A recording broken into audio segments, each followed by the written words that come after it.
8804. 800-430-8804. Again, that's 800-430-8804. Hi, this is Chuck and Mike from the Armstrong Advisory Group, and our guide this month is titled Preparing for an Upcoming Retirement.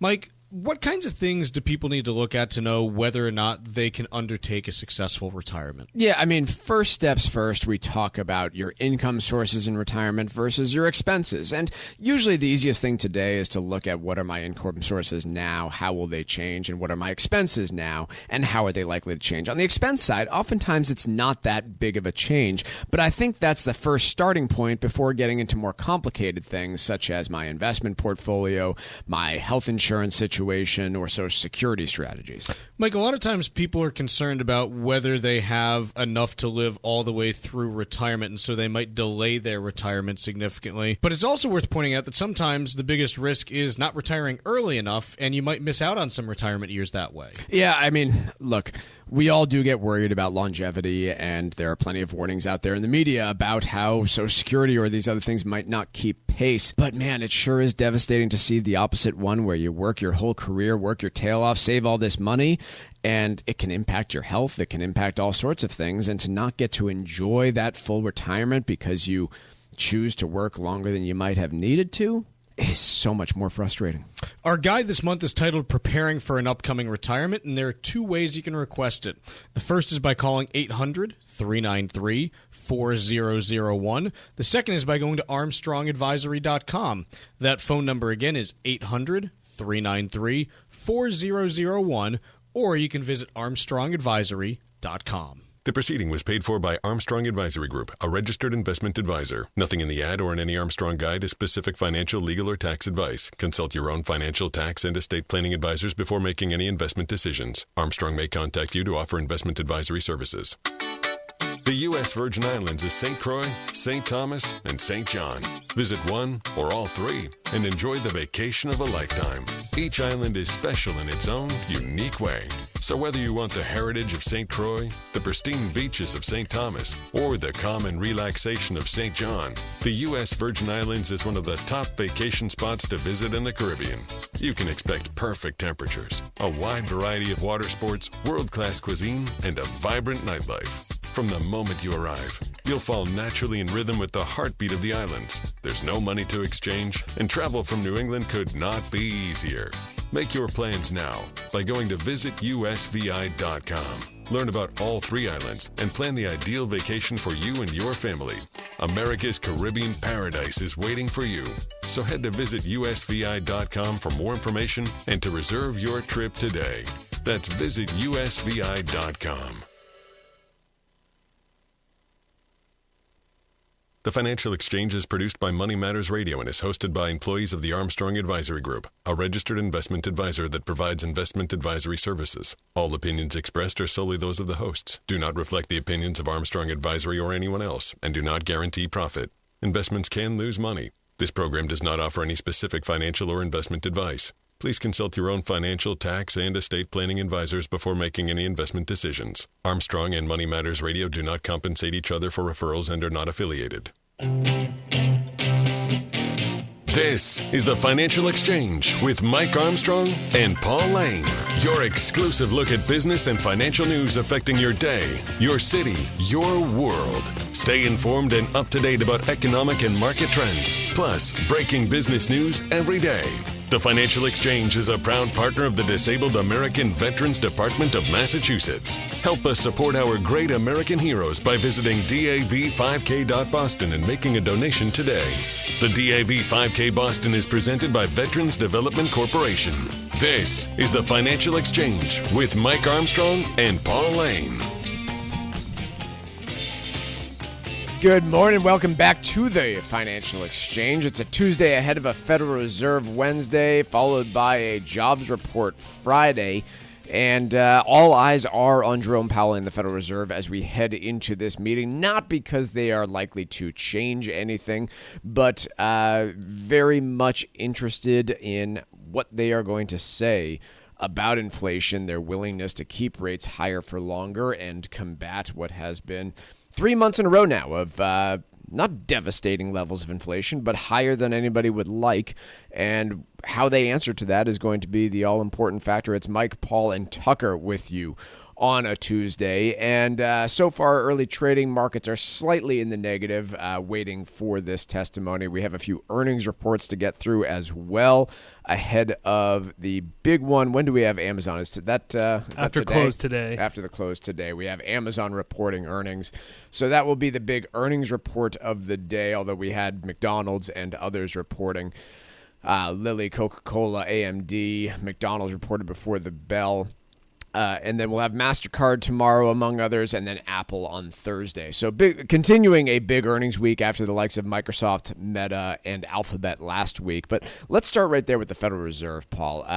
There's been a pretty big signal shift coming from both markets and the Fed over the last couple of months. And to I guess, summarize that signal shift, back in December at the Fed meeting, it was very much a pivot to, hey, give us a few months and we're going to have rates lower. And now this pivot has once again occurred to we might not be able to reduce rates. And I expect to hear a scenario from this meeting where while we're still anticipating cutting rates this year, it's entirely possible that doesn't happen at all in 2024. I would agree, Mike. It's been really interesting to follow sentiment from the Federal Reserve and how quickly they've pivoted from the optimism that they had regarding rate cuts in December. We now sit on the cusp of today's meeting, which will be largely uneventful in the sense that it's not anticipated that they're going to make any rate changes. This is not like the last meeting where the Federal Reserve members would release their economic projections for where they think rates and other pieces of key economic data are going to go. Really, the main focus for the meeting today will be parsing through the press conference from Jerome Powell to give any indication as to where they're trending from a rate perspective. From all indications, it seems clear that he will kind of continue to stay the course and say that we will kind of keep the rates where they need to be level at this point, because as he's reiterated on several recent speaking engagements, there is no conclusive evidence at this point to really go down the road of those rate cuts. In the words of Chuck, played by Paul Rudd in Forgetting Sarah Marshall, not the other Chuck that we've all come to know quite well, the Fed just needs to do less. Just leave things exactly where they are, talk less, forecast less, tell people less about what you are thinking at this exact moment in time. Do less is what you're already there, I think, in terms of where rates should be at this moment in time. Stop making predictions about where you think they're going to go. I know that we need to see the dot plot every month about where every Fed governor thinks that rates should be by year end. Useless information when the economy is pivoting at a point like this. And it might be useless in general because the economy is constantly pivoting and turning and zigging and zagging and changing in different ways. And so the idea of putting together forecasts for what things look like a year from now might be as useless as predicting the weather a year from now. Right. But in either case, stop saying that you think this is where we're going to go, and just instead come up with a concise theory on how you're going to react depending on where things do go. Right? Like, that's the big difference that I find problematic. Is it's perfectly fine to say, if this happens, then this is how we will react. It's kind of useless to say we think inflation's coming down, and so this is how we're going to react based on that, because then you get moments like this where everyone had been anticipating rates coming down, and now everybody's surprised that, oh boy, no, they can't anymore. Mark Vendetti's been really critical, another one of our co-hosts, regarding Chairman Jerome Powell and how we've often said that he has really catered to the markets, really catered to the stock market and the investment community in terms of the way he delivers messaging. There was really, Mike, no reason for him to come out and have to provide that commentary regarding 3 rate cuts. That wasn't something that there was a gun to his head to say that there was reason to pontificate that may occur. He could have sort of kept the same poker face of saying we'll continue to make adjustments when we feel it's necessary, but it can't be understated, or it can't be overstated rather, how much impact that had on equity markets, the optimism regarding rate cuts this year. It fueled a tremendous rally in the markets in the month of December. We saw the stock market go up 8 or 9% just within that particular month, and a lot of that momentum carried through to this year. And so I would agree with your point that it's just too much communication, really. And that's part of the economic cycle that we feed off of as a show, right? We cover it on a weekly basis, and it's something that needs to be talked about. But there's probably an argument that less could be said and less coverage, and we would still go along just fine. Yeah, I think that's an important distinction that I've brought up to Mark Vendetti before as well, because he has been hypercritical, which is, yes, you are correct, and I agree with you that perhaps the Fed communicates too much. But if we just ignore the real biases of the Fed, and I think they exist. I think the Fed has a bias for lower interest rates right now. But if we just say, well, this is what they should be doing, and make our forecasts and predictions based on that, then you ignore the reality on the ground, which is the Fed wants to talk about lower rates. They want to talk about the economy. They're going to talk about the economy. And if you just ignore it, then you're not really prepared for what comes next. And so I think that's important to draw the distinction. Like, I disagree with what they're doing, but I'm not going to ignore it because it is still impactful. Speaking of, I guess, not ignoring the recent history and where things go, there's a piece in Bloomberg today. It's an op-ed piece from Bill Dudley, a former Federal Reserve official, and speaking about the lessons learned from 2020. And he puts together a bunch of them, but I think the general conclusion, it has nothing to do with congressional spending and stimulus packages that were put out. That's not what he's critiquing here. He is specifically critiquing the monetary easing policy of the Federal Reserve and brings up the point that he thinks it went too far. And I think there's plenty of evidence to support that. But the points that he really drives home pretty well, I think, is that you had this period of time in end of 2021 through the beginning of 2022, when it was pretty clear at that stage that inflation was going to be increasing, unemployment was going to continue coming down. And at that point in time, even through the first quarter of 2022,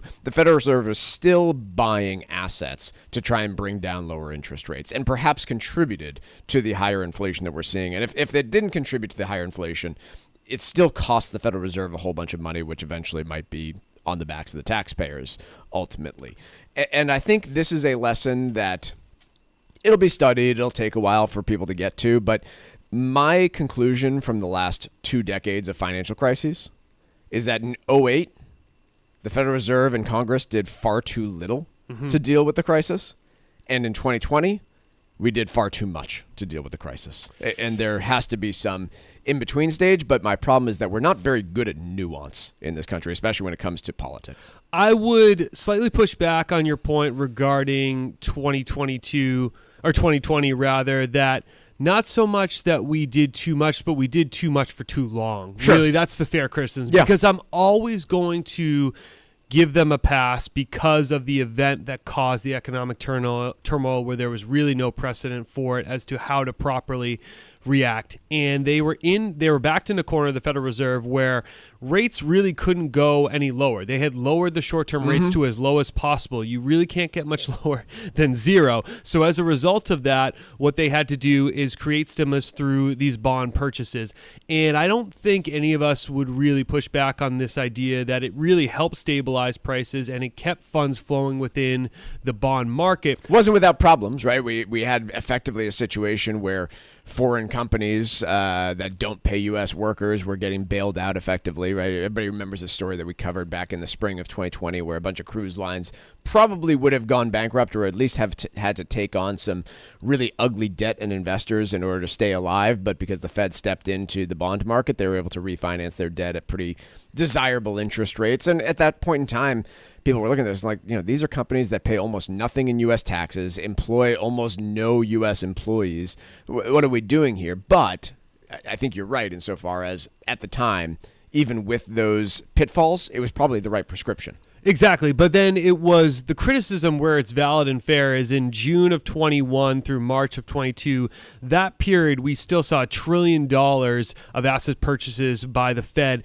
And the argument could certainly be made there that in June of 21, we're over a year plus into the pandemic, very clear that I shouldn't say very clear at that point in time that we were kind of coming out on the other end, and there was no need to continue it, particularly when you're talking about into 22, where inflation was really starting to rear its head at that point. So that's where the critique is fair. There's also the unintended consequences that these actions cause, where the demand for housing spiked tremendously with the lower rates that we had, and that really drove up prices, and the scarcity that we have from a home supply perspective in this country in general exacerbated that issue. I don't really blame that these unintended consequences necessarily on them, but certainly the argument could be made that what could be learned from this is that they were, first of all, too slow to raise rates, which is a separate point, and they were also too slow to pare back their purchases. Those are valid critiques given everything that was going on, those extraordinary circumstances. And I generally think that a lot of that blame on Congress exists too, in terms of the stimulus programs, right? At the beginning, justifiable. By 2022, shouldn't have existed in the same way.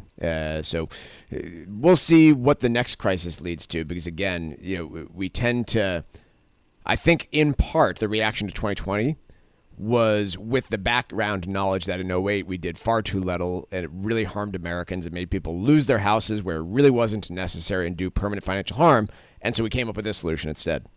And now the next crisis that comes by, I do wonder what the scenario is going to be. Is it, we did way too much in 2020. Look at all the inflation it caused.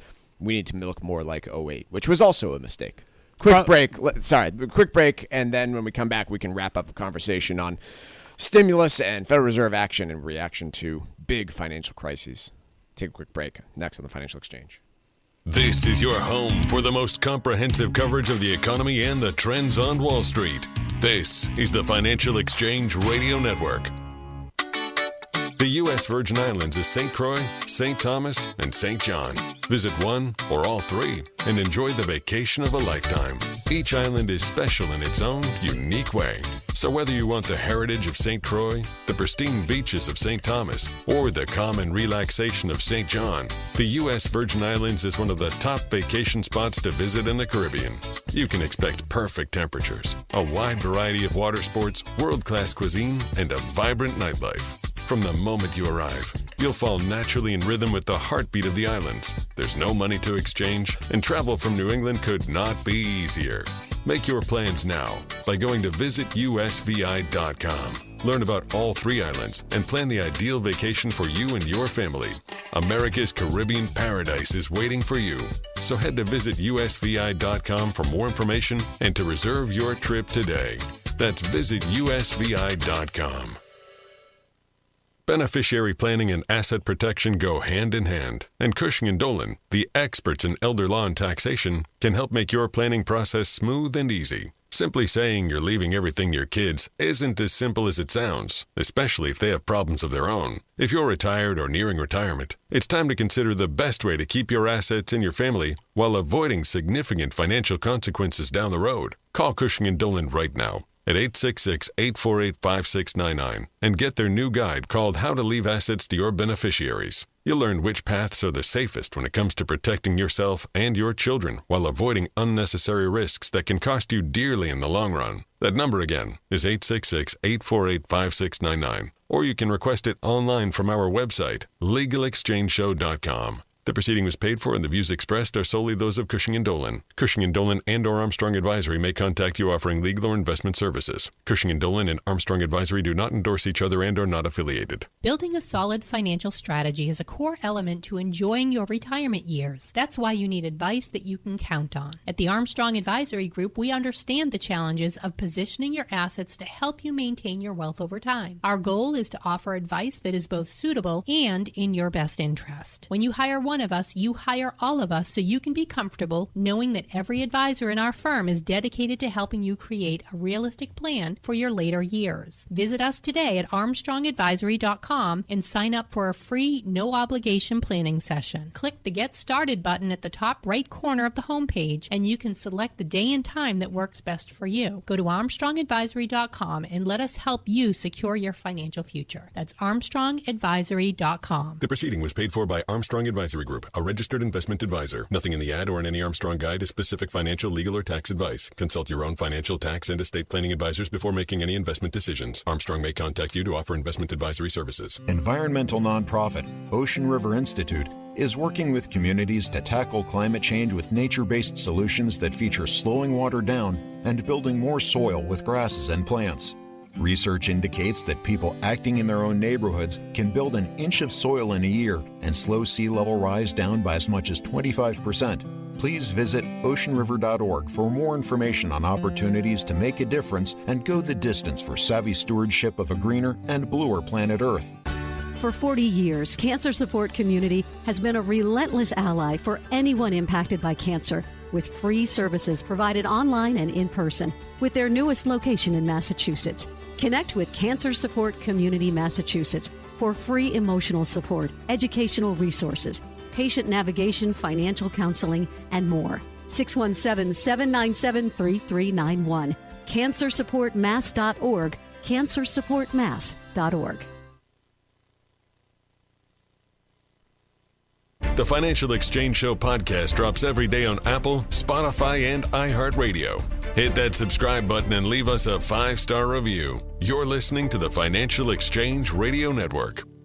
The Financial Exchange is a proud partner of the Disabled American Veterans Department of Massachusetts. This year's race is Saturday, November 9th at Fort Independence on Castle Island, and registration's now open. Help us support these great American heroes by visiting dav5k.boston and registering for this year's race. Your gifts will support a wide variety of initiatives like the DAV Transportation Program, which takes disabled vets to important medical appointments that supply both the physical and mental care they need. For more information or to make a donation, visit dav5k.boston. The DAV 5K Boston is presented by Veterans Development Corporation. You going to beat me again this year, Paul, at the DAV 5K? It's kind of embarrassing for me. I wouldn't be too embarrassed about it. I didn't do so hot myself. It's just like middle of the pack. I think you destroyed me by a good 90 seconds on a 90 3-mile race. seconds, So. it was a minute.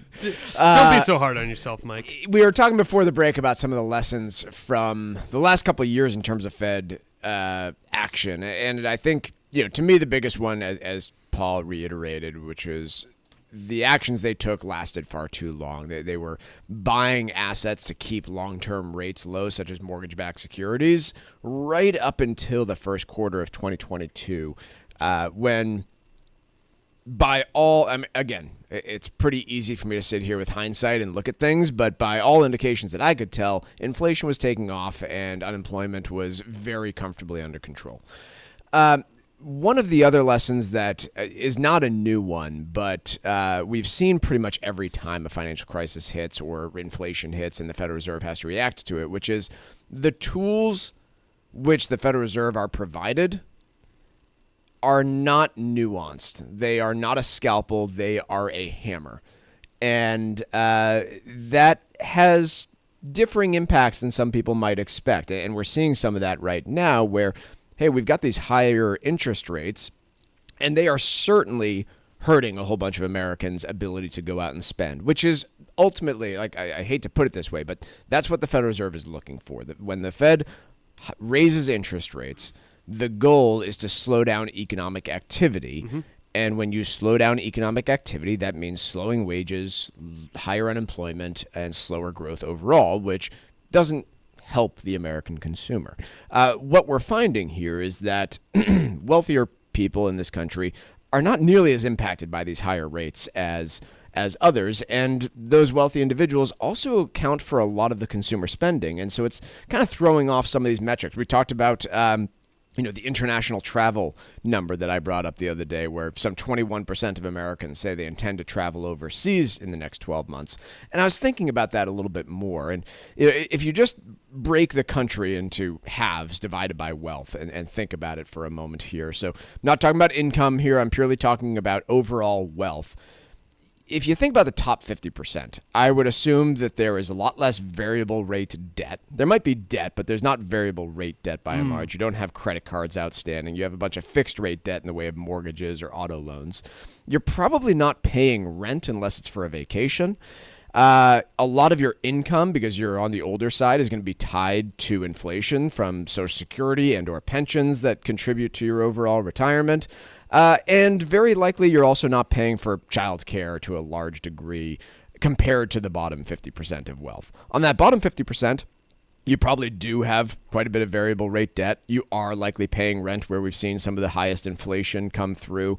Your wages probably saw a good boost recently, but it's not tied directly to inflation. It's tied to the state of the labor market. And on average, you might be paying a little bit more for childcare. And for a number of those different reasons, you can see how the spending levels and the overall impact on the economy recently has not been all that heavy, even with these higher interest rates. That does not mean the Fed should stop doing it.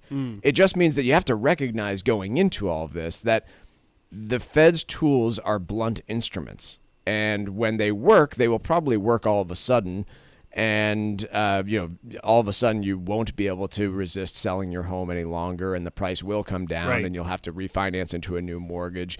But for the time being, you're dealing with millions of Americans who have fixed rate mortgages below 4%, and they're not going anywhere. If you think about a household budget in general, typically any household's going to be spending between 15 to 28 to 30% of their income on their housing payment. Now, whether that's a mortgage, rental, that's kind of how it breaks depending on the spectrum. If those are all locked in, as mentioned in this piece here, 60% of homeowners across the United States, according to a Redfin analysis of government data, are below 4% on their mortgage. I honestly thought it was higher than 60%, quite frankly. But if a lot of people are locked in at those lower rates, that explains kind of the trickle down or the lagged effect of higher interest rates, because many of us are locked in at those lower rates for a substantial line item on our budget sheet if you look at every single household. And so what does that translate to? More in the way of leisure and travel spend over the last year plus. And that has been reinforced by all the inflation data that we look at, is that the leisure and hospitality, whether it's concerts, vacations, you mentioned the European Travel Index, all of those measures combined has led to more economic resiliency than I think a lot of economists would have anticipated. And I think a lot of that spins back to those lower rates. Quick break. Wall Street Watch is coming up next.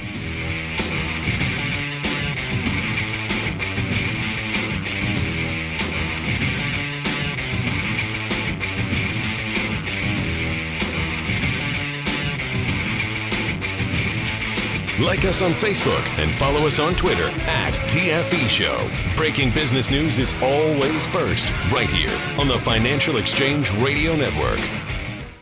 If you're thinking seriously about retirement, now is the time to build a sound plan that will help you enjoy your later years. This is Mike Armstrong from the Armstrong Advisory Group, and if you're one of the millions of Americans at or nearing retirement age, it's important to understand how to develop this plan, and our new monthly guide may help. In it, we discuss strategies to prepare for an upcoming retirement. We'll walk you through the process of putting together a retirement income strategy, exploring your healthcare options, and managing potential financial risks. There's also the crucial issue of maximizing your Social Security benefits. Call our office today at 800-393-4001 and get your copy of this new free guide, Preparing for an Upcoming Retirement. That number again is 800-393-4001, or you can request it from our website, armstrongadvisory.com. The proceeding was paid for by Armstrong Advisory Group, a registered investment advisor. Nothing in the ad or in any Armstrong guide is specific financial, legal, or tax advice. Consult your own financial, tax, and estate planning advisors before making any investment decisions. Armstrong may contact you to offer investment advisory services. The U.S. Virgin Islands is St. Croix,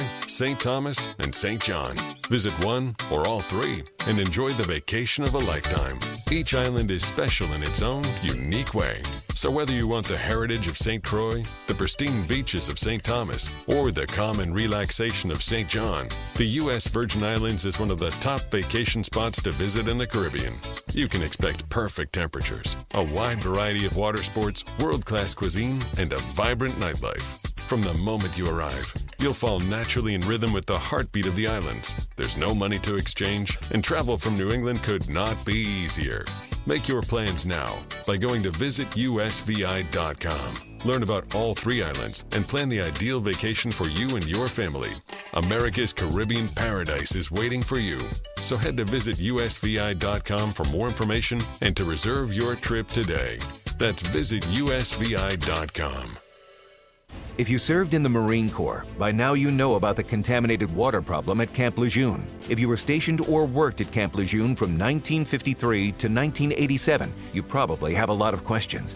We have some answers. You could be entitled to compensation. Billions of dollars are being allocated to pay for damages to anyone stationed at Camp Lejeune during that time. Unfortunately, it appears that officials may have known the contaminated water problem existed and did little to protect their men. The Semper Fi code was not honored. If you or someone in your family has developed a serious illness, including various forms of cancer, call this Camp Lejeune legal support line right now. You can't turn back the clock and change what happened, but you can certainly call right now and learn your rights as a Marine. Here's the number. 800-477-1736. 800-477-1736. That's 800-477-1736. Paid for by Legal Alert Line. This is Tucker Silva of the Financial Exchange Show, and I'm joined today by estate planning attorney Todd Lutzke from the law firm of Cushing & Dolan with your Financial Exchange quick tip of the day. And today we're talking about your brand new guide, Todd, how to leave assets to your beneficiaries. Todd, how can you ensure that your kids' inheritance can be protected from future divorces? Well, estate planning, as you know, does things like avoid probate, protect assets from nursing homes, and reduce taxes. But you know what? The family behind the estate plan can be more important. And so the trusts live on after you die, and you can have language in there that divides the assets to the children, but doesn't just pay it out, right? It holds it in trust for them and allows them to be trustee, but just not take it. In order to get it, they have an independent trustee that can say yes or no. And that way, by not owning the asset, if they get divorced down the line after you're dead and the other side says, hey, I want half of what's in that trust, you're going to say, that's great, but you have to ask the independent trustee. So it's now not going to be available to you. And more than just the ability to say no, it's the fact that you don't own it. So if you don't own it, it's not a marital asset to begin with, so it should not be even subject to the divorce. So learning how your trust works after you die can oftentimes be more important than when you're living, and it does more for you after you die than when you're living sometimes. The estate planning experts at Cushing & Dolan have been helping families like yours for more than 30 years, and they've written a brand new guide called How to Leave Assets to Your Beneficiaries. To get your free copy of this comprehensive guide that will help you determine the best way to leave assets to your family, simply call 866-848-5699. That's 866-848-5699, or you can request it from their website, legalexchangeshow.com. The proceeding was paid for, and the views expressed are solely those of Cushing & Dolan. Cushing & Dolan and or Armstrong Advisory may contact you offering legal or investment services. Cushing and Armstrong do not endorse each other and are not affiliated. Time now for Wall Street Watch. A complete look at what's moving markets so far today, right here on the Financial Exchange Radio Network. Well, markets pulling back a little bit as traders await the conclusion to the Fed's two-day monetary policy meeting tomorrow afternoon, followed by remarks from Fed Chairman Jerome Powell. Wall Street's also digesting a new batch of first quarter earnings. Right now, the Dow is down by over 1/3%. S&P 500 is down by 10 points, and the NASDAQ down by 1/4%. Let's see here. 10-year Treasury yield up by 4 basis points at 4.65%, and crude oil down nearly 2%, trading just above $81 a barrel. Surprising news out of HSBC this morning, where CEO Nolan Quinn unexpectedly announced he would retire without a clear successor in place. Quinn has been at the helm of the bank for more than 4 years and will remain as CEO until the board designates a successor. And for the quarter, revenue was up 3% from a year ago, while the bank also reiterated its yearly guidance. That stock up by 4.5%. Meanwhile, Coca-Cola shares are flat after the food and beverage giant slightly beat earnings and revenue expectations for the first quarter, where the company said price increases and product mix were key drivers of revenue growth. PayPal up by 3% after the digital payments company reported its first quarter profit climbed, lifted by higher revenue and payment volumes. PayPal also hiked its annual outlook, sending shares up by 3% today. I already said that. Elsewhere, Eli Lilly raised its full-year guidance by $2 billion and said it would increase production of obesity and diabetes drugs. That stock up by 7%. 3M up by 5% after the conglomerate posted adjusted quarterly earnings that beat its own forecast, where the company also said it plans to reduce its dividend following its recent spinoff. And after today's closing bell, we'll see earnings from Amazon, AMD, and Starbucks, among others. I'm Tucker Silva, and that's Wall Street Watch. Well, I have news for you, Tucker. Everything that you just said about markets, according to Bloomberg, doesn't matter.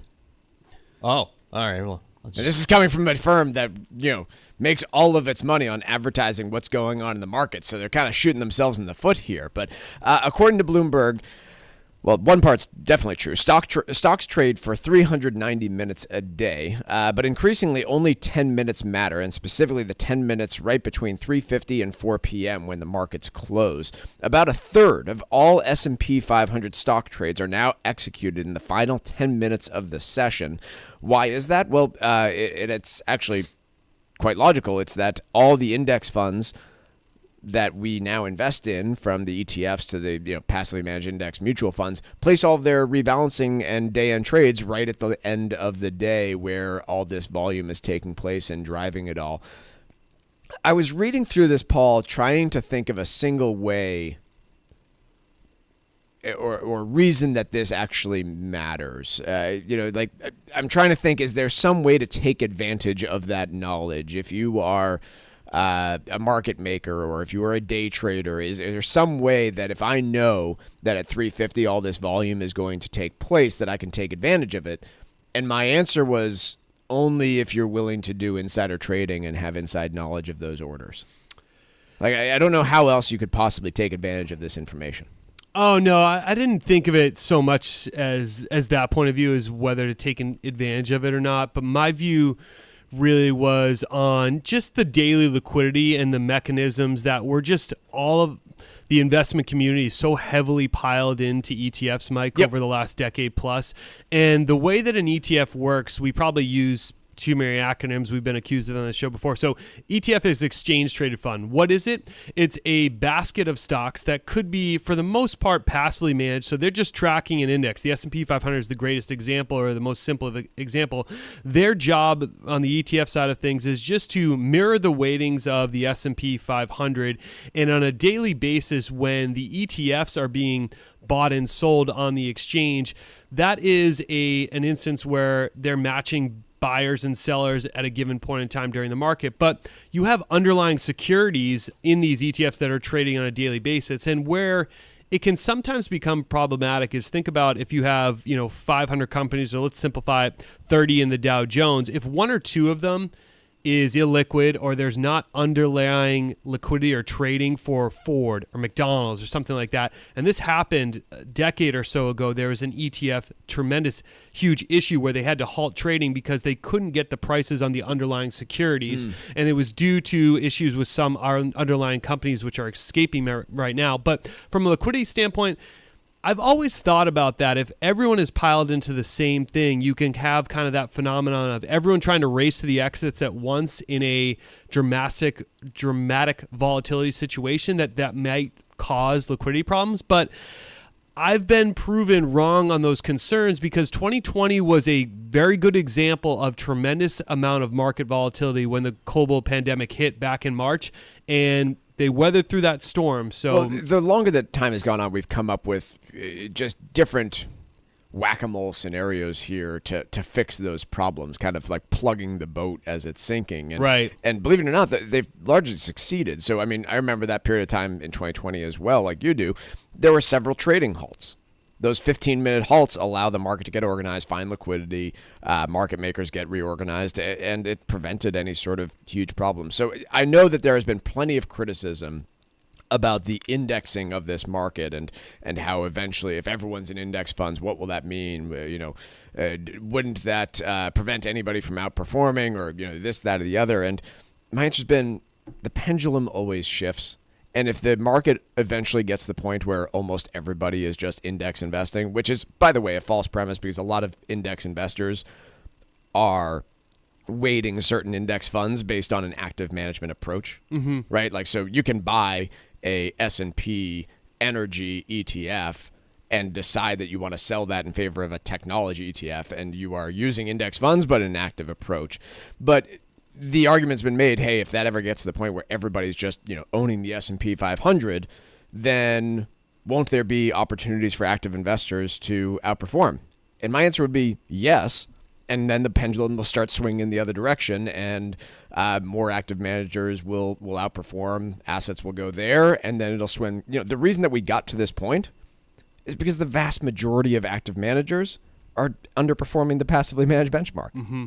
So if we swing to the other direction where more of them are outperforming, then I suspect the assets will follow, and the problem will resolve itself in one way or another. So, yeah, this was interesting to me. Like, oh, wow, yeah. What it does tell me is that I'm kind of joking, but I'm kind of serious, Tucker, insofar as the updates that we give on markets in terms of where they are at 10:30 in the morning, pretty irrelevant to where they end I definitely today. thought about that. If you're having a third of your trading done in the last 10 minutes, what does it mean when you're up a certain percentage at an hour in? Yeah, it's not necessarily all that relevant, especially in terms of the total market. Any one company that might be intriguing, but when you're talking about the market as a whole, what's going on in early trading? It won't stop us though. Not all that. Oh yeah, we're going to tell you about it anyway. Every 6 minutes. Let's take a quick break here. When we come back, McDonald's reported earnings this morning. What are they seeing, and how is it comparing to other fast food and fast casual restaurants that are out there? We'll be covering that next on the Financial Exchange. Missed one of our shows? Catch up anytime by asking your Alexa smart speaker to play the Financial Exchange. This is the Financial Exchange Radio Network. Beneficiary planning and asset protection go hand in hand, and Cushing & Dolan, the experts in elder law and taxation, can help make your planning process smooth and easy. Simply saying you're leaving everything to your kids isn't as simple as it sounds, especially if they have problems of their own. If you're retired or nearing retirement, it's time to consider the best way to keep your assets in your family while avoiding significant financial consequences down the road. Call Cushing & Dolan right now at 866-848-5699 and get their new guide called How to Leave Assets to Your Beneficiaries. You'll learn which paths are the safest when it comes to protecting yourself and your children while avoiding unnecessary risks that can cost you dearly in the long run. That number again is 866-848-5699, or you can request it online from our website, legalexchangeshow.com. The proceeding was paid for, and the views expressed are solely those of Cushing & Dolan. Cushing & Dolan and or Armstrong Advisory may contact you offering legal or investment services. Cushing & Dolan and Armstrong Advisory do not endorse each other and are not affiliated. Millions of Americans are preparing for retirement, and if you're one of them, making sure you have a solid plan is the key to enjoying your later years. Hi, this is Mike Armstrong from the Armstrong Advisory Group, and I'd like to ask you two simple questions. Can you retire, and should you retire? Our new guide is called Preparing for an Upcoming Retirement, and in it, we'll discuss strategies that can help you answer these questions and others so that you can make the right decision for you and your family. There are many different elements to a sound retirement plan, including knowing how much income you'll need to live comfortably, when to take Social Security benefits, and understanding what financial risks might be worth taking. Get your free copy of our new guide, Preparing for an Upcoming Retirement, by calling 800-393-4001, 800-393-4001, or you can request the guide at armstrongadvisory.com. The proceeding was paid for by Armstrong Advisory Group, a registered investment advisor. Nothing in the ad or in any Armstrong guide is specific financial, legal, or tax advice. Consult your own financial, tax, and estate planning advisors before making any investment decisions. Armstrong may contact you to offer investment advisory services. The U.S. Virgin Islands is St. Croix, St. Thomas, and St. John. Visit one or all three and enjoy the vacation of a lifetime. Each island is special in its own unique way. So whether you want the heritage of St. Croix, the pristine beaches of St. Thomas, or the calm and relaxation of St. John, the U.S. Virgin Islands is one of the top vacation spots to visit in the Caribbean. You can expect perfect temperatures, a wide variety of water sports, world-class cuisine, and a vibrant nightlife. From the moment you arrive, you'll fall naturally in rhythm with the heartbeat of the islands. There's no money to exchange, and travel from New England could not be easier. Make your plans now by going to visitusvi.com. Learn about all three islands and plan the ideal vacation for you and your family. America's Caribbean paradise is waiting for you. So head to visitusvi.com for more information and to reserve your trip today. That's visitusvi.com. To be engaged, you must feel included and valued. The DAV Department of Massachusetts nurtures a culture where inclusiveness is a reflex, not an initiative, where there's a deep sense of pride, passion, and belonging that is unified in our shared commitment, dedication, and patriotism for our country. We know through experience that different ideas, perspectives, and backgrounds create a stronger and more creative organization that delivers better results for the veterans and families we strive to assist. For more information, visit davma.org. Beneficiary planning and asset protection go hand in hand, but leaving everything to your kids can be problematic. Call Cushing & Dolan at 866-848-5699 and get their new guide called How to Leave Assets to Your Beneficiaries. Don't leave your future or your children's future to chance. Call 866-848-5699 or request it online from our website, legalexchangeshow.com. The proceeding was paid for and the views expressed are solely those of Cushing & Dolan. Cushing & Dolan and or Armstrong Advisory may contact you offering legal or investment services. Cushing & Dolan and Armstrong Advisory do not endorse each other and are not affiliated. Breaking business and financial news first throughout the day. Only here on the Financial Exchange Radio Network.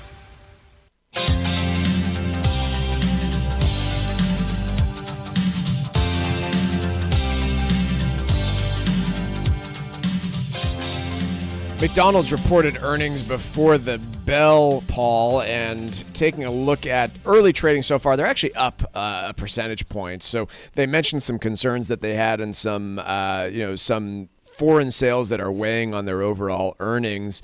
But overall, this is a company that, like I said, up a little bit less than 1% today, but down about 7% year to date, and the same over the last 12 months.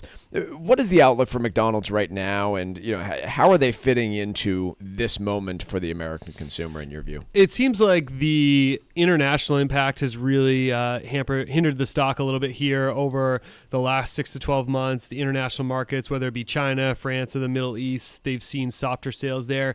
And I continue to come back to the point, Mike, that you and I have talked about, and it's funny, I just was talking with my mother-in-law recently, and this was kind of an anecdote that came up where you've seen a tremendous increase on McDonald's pricing, and the commensurate increase measured against, a Chipotle or sort of that next tier of fast food that we've talked about here on the show, the gap has narrowed to a point where the difference between getting an order at McDonald's versus getting a burrito bowl at Chipotle has narrowed to a point that I think consumers are perhaps shying away from consuming as much at McDonald's. You think in an inflationary time, Mike, that McDonald's would be a huge beneficiary of people with lower incomes looking to save from a spending perspective on a very cheap meal. But I just don't know if that distinction is as big as it's been in the past from a pricing standpoint. There are advantages there. You also have, granted, this is just California, but there's just been a lot more pressure on the labor side of things for them to pay their employees more. That has also hurt the chain a little bit too. Yeah, I tell you, I don't really know what to make of it because, yes, that difference has potentially narrowed, but I mean, we did it the other day. When you put together a full burrito order on Chipotle, for example, and I know we're just driving home the Chipotle talk, but when you put together a full order there, I think it's coming in at like $15. I can still get, and that doesn't include a drink or a side, any of that other stuff. Like, I can still get a Big Mac for $8. Right? That's a fairly big price differential between. And I know they're completely different things, but right. Like if I'm making the comparison here, that's where I go to a Chipotle burrito versus a Big Mac, and that's nearly a 50% discount off of where that is. And so I don't know. I find it on the international side. Look, there's two things working against you. One, the Middle East, you're struggling based on all the conflict going on there. Two, you've got a currency impact here where the U.S. dollar is roaring on all cylinders, and so those foreign sales, which by the way are a bigger impact of McDonald's bottom line because a lot more of those are corporate-owned stores rather than franchise-owned stores. So there's a big difference there. But I'm a little bit concerned that, hey, McDonald's, at a moment in time where people are saying that they are budget conscious, and McDonald's mentioned that on their own call that, hey, consumers are tightening their spending. Well, when consumers are tightening their spending, that's when you should be shining, McDonald's, right? Like, you are the cheap option to grab a quick meal. And if you're not succeeding when everybody is budget conscious, like a Walmart would be, or like a like a dollar store would be, then you kind of have to question, like, okay, what's the reputation that McDonald's has then if they're not roaring on all cylinders when everybody's budget conscious and worried about how far their buck is going to go? It really could be the fact that just more people are deciding instead to spend at grocery stores than grabbing a food out there. McDonald's raised their prices 10% over the last year, and they've noted that lower income consumers have visited the stores less and they're spending less when they go. Folks, it is the last day of April, meaning it's the last chance to get a copy of our brand new guide from the Armstrong Advisory Group, Preparing for an Upcoming Retirement. Of course, we cover a lot of the basics between the math on how to budget and how to get prepared for what that stage of life is going to look like. But we do also spend a lot of time in this guide on the non-financial parts of this. And I know that sounds a little bit strange coming from a financial planning firm, but far too often, both Paul and I have seen situations where somebody might be perfectly financially prepared for retirement, but emotionally or just, planning wise, they have no idea what they're going to end up doing with themselves. Or the other circumstance that we see frequently, their financial plan works perfectly, assuming they get to work until the age that they want to. But according to study after study, there's a pretty big difference in terms of the age people intend to retire. 65 is the most common, compared to the actual most common age of retirement, which is 62, a lot of times because there are layoffs that, historically at least, have impacted older workers more than younger workers. If you have questions about how you're going to get ready for your upcoming retirement, maybe you're a decade away, maybe you're 6 months away, our brand new guide from the Armstrong Advisory Group is for you. Again, it's called Preparing for an Upcoming Retirement, and you can get a copy by calling us at 800-393-4001, or you can request a copy online at armstrongadvisory.com. But that phone number, once again, is 800-393-4001. The proceeding was paid for by Armstrong Advisory Group, a registered investment advisor. Nothing in the ad or in any Armstrong guide is specific financial, legal, or tax advice. Consult your own financial, tax, and estate planning advisors before making any investment decisions. Armstrong may contact you to offer investment advisory services. More great news on the commercial office space story. There's over $38 billion worth of U.S. office buildings that are facing loan defaults. That's a high not seen since 2012. And the data on this, by the way, only goes back to 2007, but office owners are paying back their loans at a very slow rate. Back in 2021, more than 90% of office loans that were converted into commercial mortgage-backed securities were paid off when they became due. Most recent reading last year, that fell to 35%. It's the worst data since going back to 2007, like I mentioned, and is not surprising to me at all, but quite honestly, if there is going to be a huge crisis from this, I would have expected it to already happen, and it hasn't come due yet.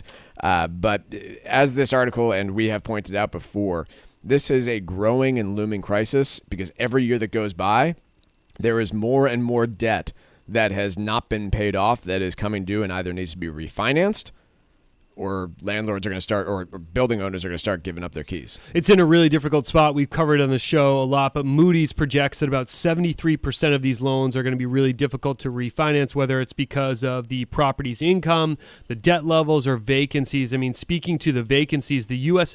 office vacancy rate currently sits at a record 13.8%. That compares to about 9.5% at the end of 2019, according to CoStar Group, a data service provider. So it's a significant problem. There's a lot of square feet in the office space that's available for lease, and you just have really difficult economic conditions right now to refinance. The crisis part of it, it is relatively fragmented as to who holds these loans in the office space. Regional banks, private equity, hedge funds, it's kind of spread around, so it's not as concentrated. I think that's the good piece here from a global, or from a U.S. economic perspective, that it's not just the big banks that hold all these office leases out there, but certainly it's going to continue to be an issue as more and more debt comes due. I believe 25 and 26 are really big years where they're going to have to figure out a solution, whether that's renegotiating terms with their the landlords and the debt providers out there. But it's certainly a serious problem. Yeah, and I don't know the solution because I don't think Citibank, for example, wants to own a bunch of commercial office space. So, from that sense, they've been very willing to continue to negotiate with building owners.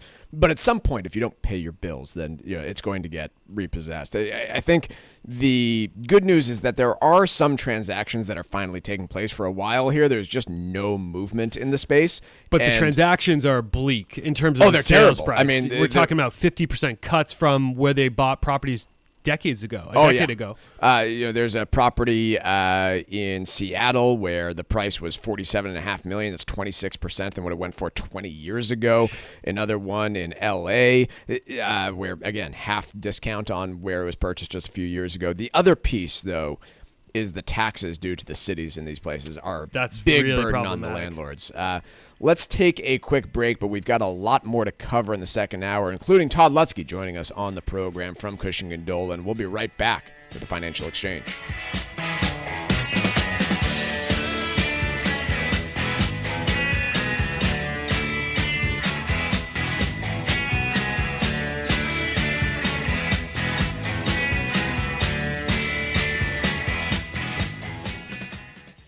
Hi, this is Chuck and Mike from the Armstrong Advisory Group, and our guide this month is titled Preparing for an Upcoming Retirement. Mike, what are some of the things that can derail a retirement that otherwise would be going fine? I mean, there's all sorts of items. Certainly, a pension going bust or Social Security getting reduced, people worry about. Certainly, we all worry about market volatility and the risks there or inflation. But one of the ones that I think people almost intentionally avoid is the risk of increased healthcare costs. I think we're familiar with Medicare costs and things along those lines. But the portion of Americans who will face some sort of heavy end-of-life care and the costs associated with it, it's a big chunk of Americans, and gosh, it's such a taboo issue that we hate talking about and being transparent about. And so you really have to tackle that one and be straightforward with the potential risk. It seems to me that just doing some stress testing with some actual numbers can make a big difference in determining whether or not that can cause a problem for you. Yeah, most certainly. But the costs of things like nursing homes or assisted living facilities are so frightening to people and almost unfathomable in terms of total cost that we just choose to stick our head in the sand sometimes. And that's not necessarily the wrong approach to things like market volatility. But when it comes to planning out your future financial success, putting your head in the sand is a losing strategy. Our guide this month is titled Preparing for an Upcoming Retirement, and there are two different ways that you can request it. The first is by calling 800-393-4001. The second is by visiting ArmstrongAdvisory.com. That phone number again is 800-393-4001, or you can visit ArmstrongAdvisory.com. The proceeding was paid for by Armstrong Advisory Group, a registered investment advisor. Nothing in the ad or in any Armstrong guide is specific financial, legal, or tax advice. Consult your own financial, tax, and estate planning advisors before making any investment decisions. Armstrong may contact you to offer investment advisory services. Are you retired like me and you just found out you owe the IRS a ton of money? Well, what would your life be like if they took your retirement savings away from you? They can do it, and your property. If you owe the IRS back taxes or you haven't filed in a while, the Tax Relief Line is here to help you. They can stop the IRS from taking your retirement savings. If you qualify, you could have your tax bill reduced to zero. That's right. If you're retired and you owe the IRS a lot in back taxes, you could have your entire tax bill reduced to zero due. The IRS has now hired thousands of new employees, so they're ready to come after you. Don't let them take your retirement savings or property. Make this free call now.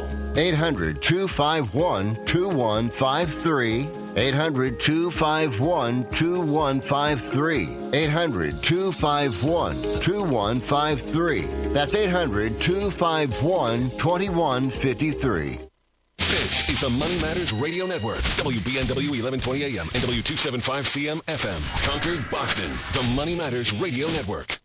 Do you use the expensive blue or yellow pills to charge your sex life? Are you thinking about it? What if we can promise you the same results for less than $3 a pill? If you're paying $20 a pill for the other pills, you're getting taken to the cleaners. Our pills deliver the exact same results for less than $3. You'll save more than $16 a pill for the same results. And right now, radio callers will get 44 blue or yellow pills for $120 with free discreet shipping. You can save more than $700 off pharmacy prices. Charge your sex life now and save a ton of money. Call now and get your 44 pills and save over $700 and qualify for free shipping. Stop overpaying and call right now. Paid for by Steelman Pills. 800-475-8547. 800-475-8547. 800-475-8547. That's 800-475-8547.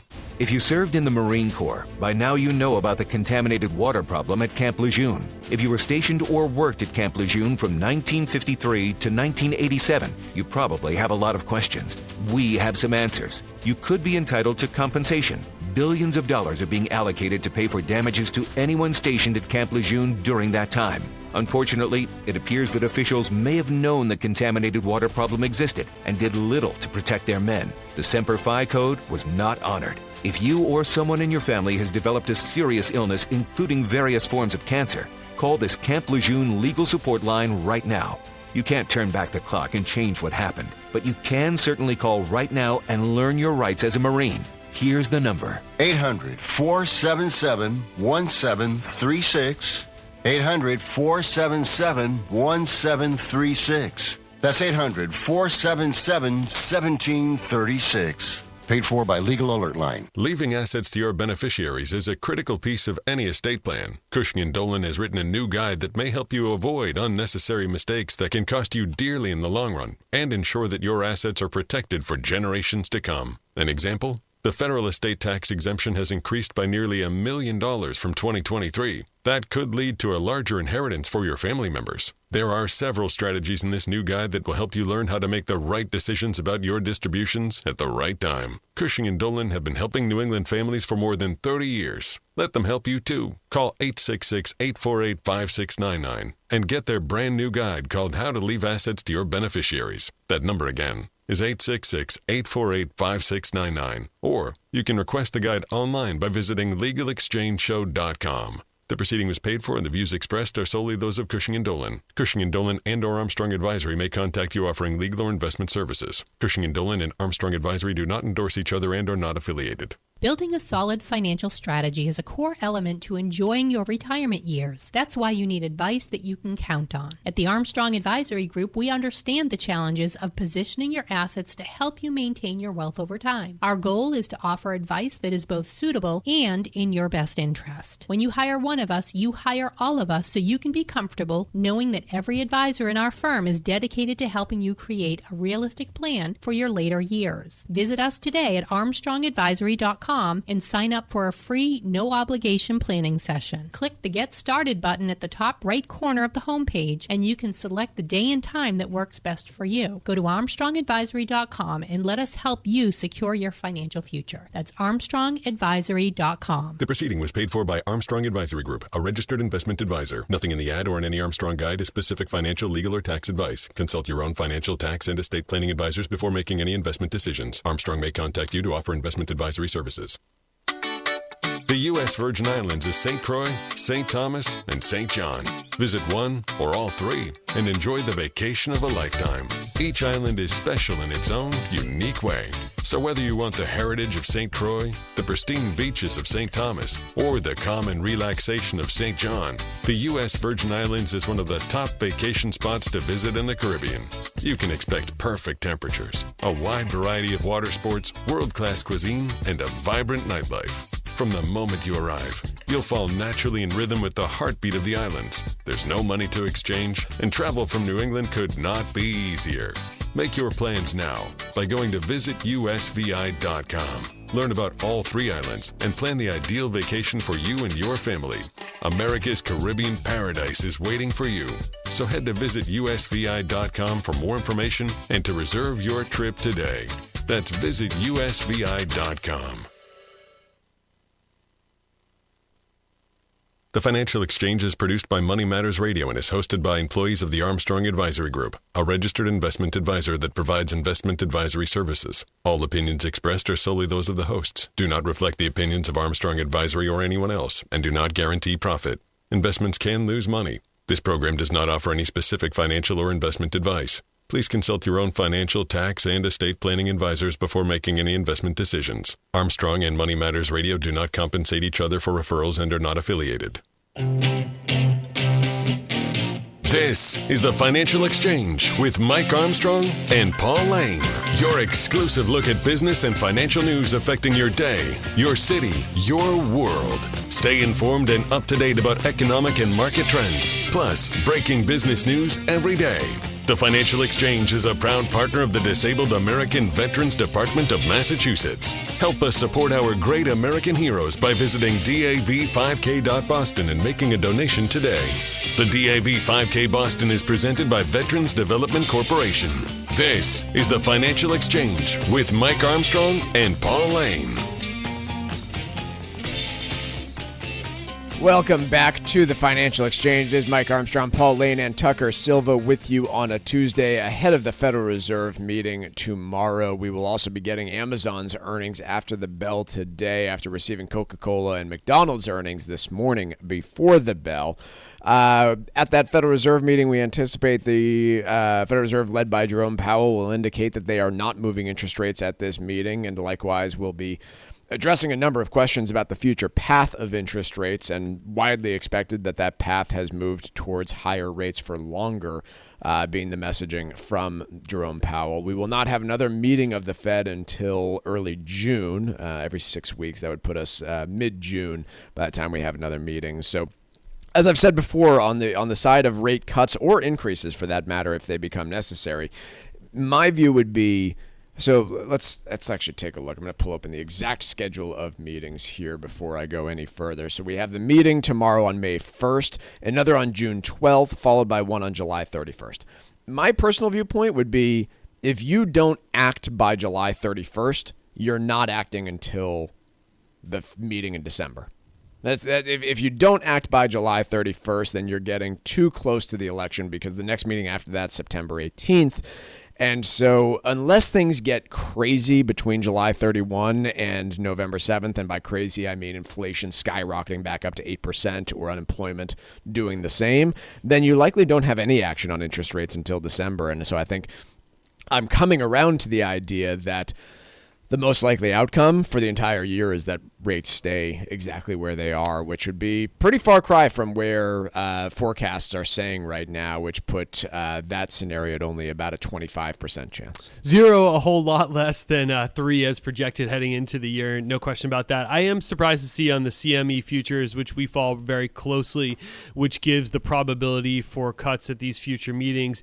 You have in July, as you mentioned, kind of that last pivotal meeting, a 75% chance that we sort of stay the course. And that's been a lot higher than I've seen recently, Mike, just kind of following it casually. I believe that number was 50 or 60% over the course of the last couple days. Not necessarily exact, but it's an overwhelming majority really at this point to stick at that 75% level. So we'll see what Jerome Powell has to say this afternoon, but likely minimal clues, I would assume, that he provides here. That we will. As we head into that conversation about interest rates, no areas of the economy more impacted than real estate, and specifically the area that I think most individuals care about is the residential real estate market. Taking a look at Mortgage News Daily, the average 30-year fixed-rate mortgage as of today is sitting at 7.43%. That was below 7% briefly at the end of last year, beginning of this year. The 15-year fixed sitting at 6.85. And what we're seeing in terms of the housing market, which has been a long time coming here, because last couple of years have really been defined by people being unwilling to sell their homes with their mortgage rates where they are, is that those 5 Ds seem to be really having an impact. The 5 Ds of housing, as Tucker just pointed to me since he wrote them down on a scrap of paper and printed it for me. Divorce, death, diamonds, diapers, and downsizing. I think probably pushing some people to list their homes. We frequently quote data from Mike Simonson with Altus Research, and his weekly update on inventory came out just yesterday. There are now 556,000 single-family homes on the market. That is still a small number. Just for context, like I think 2019 levels were pushing 1 million homes. That's what I was going to say. However, that's a 2.4% jump week over week, and it is a 32% jump compared to this time last year. 90% more homes for sale than in 2022 at this time. So we are talking about inventory levels that, again, I'll bring this up again, if it feels like a tight housing market, it still is. Prices are still elevated. We have not seen big price reductions. However, we are getting to a point, I think, in the next few months here where you may have supply beginning to at least get in line with demand. And I won't be surprised if you start seeing price cuts. I don't see that. I think you might. Again, not where you live, because everybody here listening is sitting in New England where inventory levels are still scarce. I think when I looked at Massachusetts was sitting at like 5% higher than 2023 levels. So that's not big enough to spark anything. But you take a look, Texas, 40% of the inventory increase over the last year has come from Florida and Texas. So that is a massive portion of where this is all coming from. And so like I said, you might not see it in Massachusetts, or at least not eastern Massachusetts, where real estate values have tended to not fluctuate a whole lot. But in some areas of the country, Florida, Texas, Arizona, you might start to see those price cuts, and that could flow through to overall lower prices in the entire market. We'll see. I suspect, though, that unlike other times in history, if sellers don't get the price that they're hoping for, they're not going to just walk away from this market. I don't think. Right? Like if you have that home in Massachusetts that's selling for $750,000 and you get an offer for $650,000, you might have already put off this decision 3 years in a row now because of where the market's been, and you might be finally willing to settle for a price that, hey, it's not exactly what I think I could have gotten last year, but hell, it's still 20% more than what I paid for the home, and 30% more than what I thought it was worth a decade ago. So we'll see. We will see where things go this year. The Massachusetts Pete's, it's a tough comp because it's just so competitive here, and I just don't see that changing. But nationally, I'll definitely jump on board with you that between Florida and Texas and some of those other Sunbelt states too, that there's just a lot more inventory that could go up on the market. The thing that I would sort of harp on is that interest rates, like you mentioned, are really not going to be that impactful, I don't think, on the buyer side of things. I think that people are acting based on those 5Ds at this point, and this idea of anticipating some huge rate drop over the course of the year from all that we've seen, I just don't think that that's going to make any impact on the housing market. It's going to be the inventory, not rates, that dictate activity at this point. Oh, well, I don't know about that. I mean, on the seller side, I agree that rates aren't necessarily what's driving things, but I think what is happening is there are now a large number of buyers who cannot make the bids that they previously would have wanted because their guarantee letters from the bank just don't get them to where they need to be. But from 7 to 6.5, does that really change the buyer landscape? Every half a percentage point, quarter percentage point does to some limited degree. It knocks out some of those buyers on the margins who cannot afford that monthly payment that they were hoping to make at 7.5% compared to 6.5%, no doubt.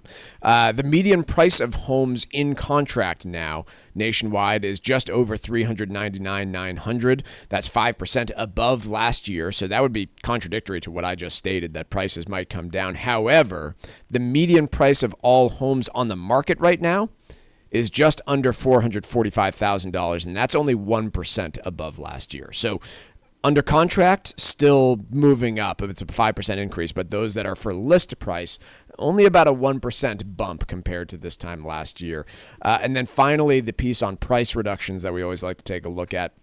32.5% of the homes on the market currently have had price cuts, and that's up about 50 basis points from last week, so not a huge move. But, a third of homes out there are looking at price reductions so far in this spring housing market. And if this housing market this spring is actually a return to normalcy, we're still heating up, right? You still may have 4 or 5 weeks of increased number of listings coming out here. So we might see this gap continue to widen here. And again, while I talk about price reductions, and I think that probably spooks a lot of people, again, the price reductions that you're seeing would still represent massive increases in what the home was worth, assuming you purchased it 3 years or more ago. And the level of economic activity that we could see from those sales, even with a 5% price reduction year over year, from repainting, refurnishing, moving costs, realtor commissions, all of those things in terms of their impact on the overall economy. Like, if we in fact see this total inventory clear out and home sales year over year increase by 30%, which is, again, what the inventory is telling you, 30% higher, that economic activity would be huge for this economy. Let's take a quick break. When we come back, trivia is coming up next. The latest news on inflation, the Fed, the economy, and how the markets are reacting every morning, right here on the Financial Exchange Radio Network. Thanks to dedicated members across the nation, the DAV programs are far-reaching and the personal rewards fulfilling. Our members are diverse in their interest, which is what has made the DAV so successful. Foremost in our hearts is the goal of assuring benefit entitlement and compassion for our disabled veterans. For more information, visit davma.org. That's davma.org.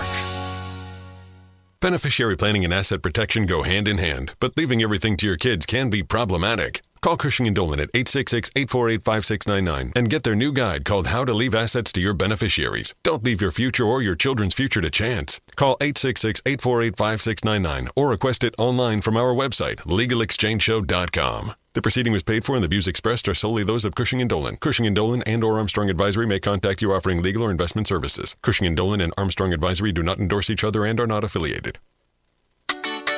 The U.S. Virgin Islands is St. Croix, St. Thomas, and St. John. Visit one or all three and enjoy the vacation of a lifetime. Each island is special in its own unique way. So whether you want the heritage of St. Croix, the pristine beaches of St. Thomas, or the calm and relaxation of St. John, the U.S. Virgin Islands is one of the top vacation spots to visit in the Caribbean. You can expect perfect temperatures, a wide variety of water sports, world-class cuisine, and a vibrant nightlife. From the moment you arrive, you'll fall naturally in rhythm with the heartbeat of the islands. There's no money to exchange, and travel from New England could not be easier. Make your plans now by going to visitusvi.com. Learn about all three islands and plan the ideal vacation for you and your family. America's Caribbean paradise is waiting for you. So head to visitusvi.com for more information and to reserve your trip today.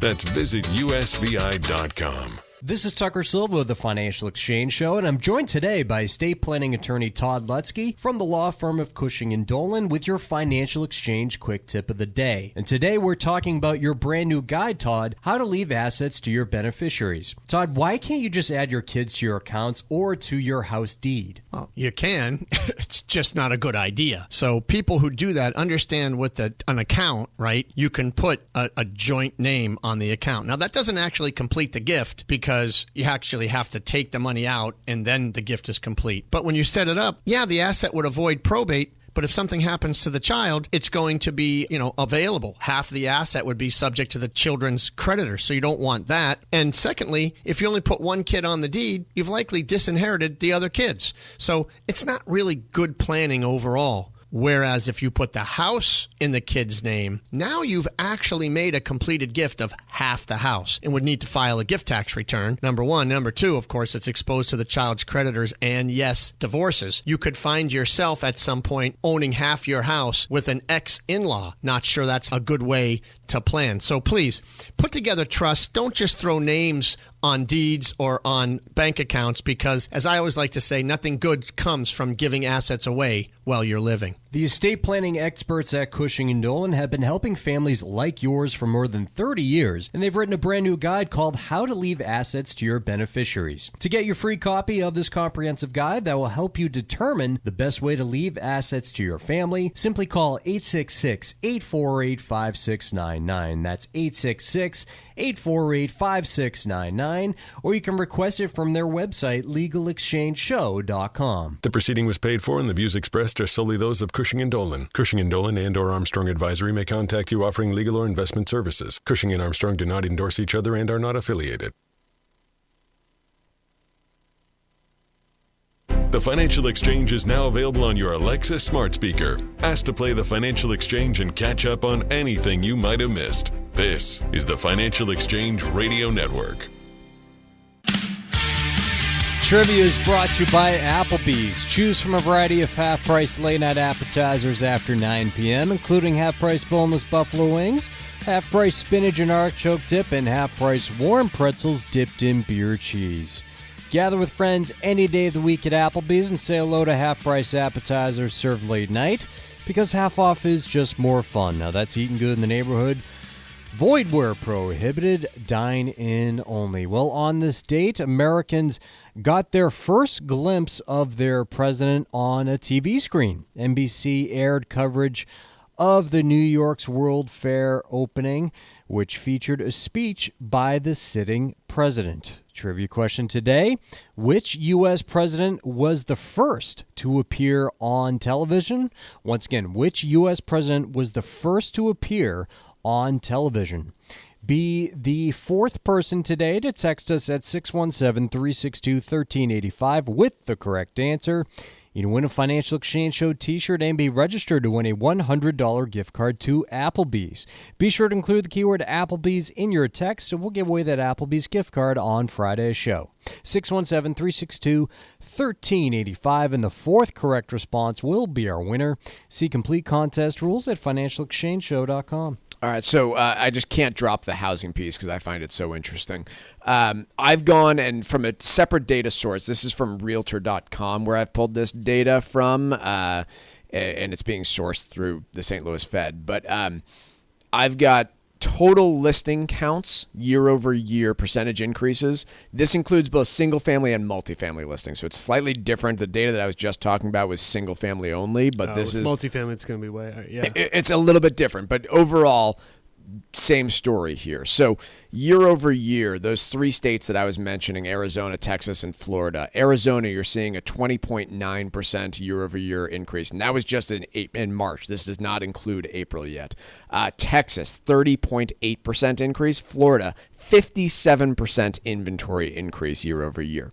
Go through New England, very mixed bag. Massachusetts, only a 4% increase like I was talking about, barely budging in inventory. But you go up to Maine, 23.7% year-over-year increase in inventory. New Hampshire, 18.3%. But then take a look at Connecticut. Inventory is actually down by 3.3%. Rhode Island, up 3.85%. Almost nothing moving in some of those states. So very much a mixed bag, even right here in New England, which I find intriguing, fascinating. You know, I think you might be able to say of Maine and New Hampshire that there was a lot of COVID relocation to those areas during the early stages. People moving from, how many people remember the stories of New Yorkers moving up to Maine during COVID and then probably retreating at this stage? So again, very localized and very intriguing, again, what the impact on pricing is going to be. But I just have a tough time understanding how, if inventory is bumping up by 30%, and rates are still at 7.5%, how prices don't come down year over year a little bit. But time will tell. We've got our scam of the week out here, targeting employees at new potential jobs, or job hunters is really who they're targeting.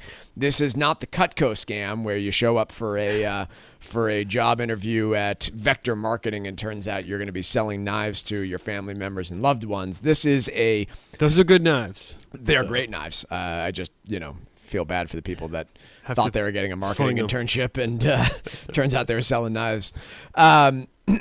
So what this scam entails, which I can absolutely see how people can fall victim to this. You go and apply to a job on a job board, and these days the ability to quickly apply to a job without doing a whole lot of research on it is pretty easy, because you just click to apply. In a lot of cases, they don't even require a cover letter in some instances, and you can just boom, fill it out and submit your application. What is happening at some of these places is scammers are posing as employers, having you interview in some way, shape, or form. Maybe it's just a phone interview, or maybe it is a, give us an example of your coding. And then they're making an offer for a job. And some of these would be easier to detect than others. In one case, an individual was offered the job. Soon after, he was sent a check to cover the cost of a laptop and software. So, hey, here's the check from your employer saying, go buy this stuff. The same person who offered the job sent him a link saying, hey, go buy the stuff on these different vendors. And then you've already got the check in hand to pay for that stuff. And, oh, yeah, it turned out the places that you were buying the stuff wasn't legit. And the check bounced a few days later, and this guy was out $1,700. That one, quite honestly, I'm surprised that the person didn't detect that, hey, this is a scam. But let's say you're made a job offer from an individual representing themselves to be part of the company. How many people would give up their social security number and date of birth to that person? If you thought it was a legitimate job, like you're a college grad, or maybe you've been unemployed for a few years, and this person comes out for a dream job and says that, hey, we're ready to go. I could see how people fall victim to that part of the scam.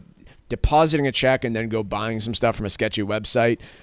That one I have a tougher time understanding, but I can see how this would be convincing to some people. The other thing that plays into this is that with more prevalence of remote work, you don't have the ability to show up in a physical office in, say, Boston or San Francisco or wherever the territory may be to see an actual employee. Yeah. So if it's like, oh, you've been hired for this remote job, it could be anyone sort of posing as an executive from this, made-up company or whatever company that they're trying to pretend to be. It makes it a little easier to pull off the scam. For the last 3 positions that our company hired for, not a single one of them had an in-person interview. Not a single one. It's very, very common to have Zoom. Now, again, like if you show up to a Zoom interview and the other person isn't showing their face, and it's just occurring via the text chat, like one of these people, like, that seems like a red flag. If the email address doesn't match the company's name exactly or is misspelled, like, okay, yeah, these are other red flags that people need to be able to detect. But this was a new one to me that I hadn't heard of before. And again, if you think about all the information that you divulge to your employer, at the very least, it's your social and your date of birth. After that, it's your bank account information. You're quick to give the bank account, too, because you want to... I want to get paid. Right. Hey, there's a signing bonus coming my way? Yeah. Oh, yeah. Yeah, send it my way. Here's my bank account details. Again, we talk about so many of these scams and going after like 80-year-olds. This is not what's happening here. These are 20-year-olds that are, excited about their first job, maybe challenged to find that first job and struggling to, get in there and be aggressive and put themselves out there for the first time. Man, you got to take a step back and be really, really careful in this day and age. It is just terrifying how significantly prevalent all of these types of scams are. Instead, they're getting a little lesson at the School of Hard Knocks. Yeah, they sure are. Let's go ahead and take a quick break. When we come back, we are going to have the trivia winner, but we're also going to be joined by Todd Lutzke from the law firm of Cushing & Dolan.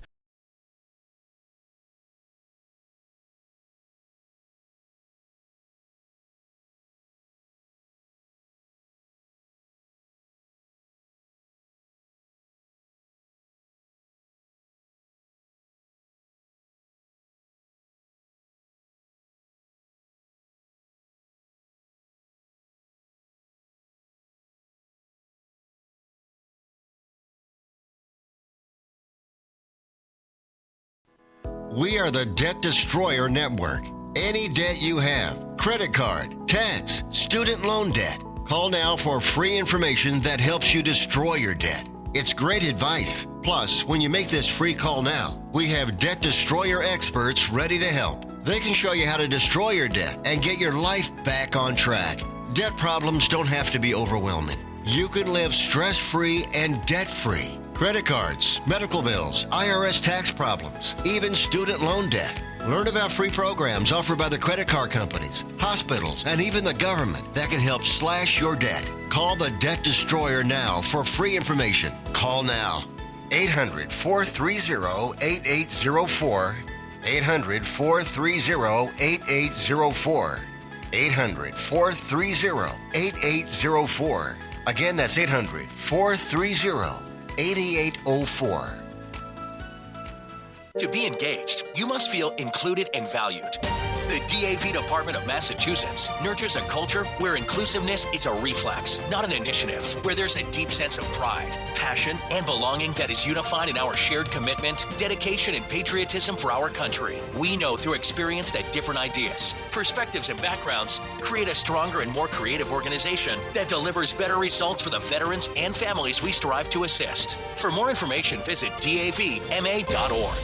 Beneficiary planning and asset protection go hand in hand, but leaving everything to your kids can be problematic. Call Cushing & Dolan at 866-848-5699 and get their new guide called How to Leave Assets to Your Beneficiaries. Don't leave your future or your children's future to chance. Call 866-848-5699 or request it online from our website, LegalExchangeShow.com. The proceeding was paid for and the views expressed are solely those of Cushing & Dolan. Cushing & Dolan and or Armstrong Advisory may contact you offering legal or investment services. Cushing & Dolan and Armstrong Advisory do not endorse each other and are not affiliated. The U.S. Virgin Islands is St. Croix, St. Thomas, and St. John. Visit one or all three and enjoy the vacation of a lifetime. Each island is special in its own unique way. So whether you want the heritage of St. Croix, the pristine beaches of St. Thomas, or the calm and relaxation of St. John, the U.S. Virgin Islands is one of the top vacation spots to visit in the Caribbean.